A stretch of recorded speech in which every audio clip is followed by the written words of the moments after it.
went to the Stabiligrid system because it was going to provide a new demonstration of a new product, and also it was a little cheaper than some of the other pervious pavement alternatives.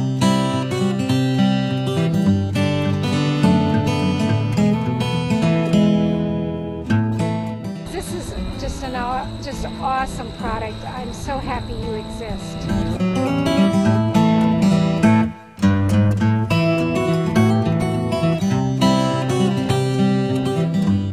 We like the fact that Stabiligrid was made of recycled plastic.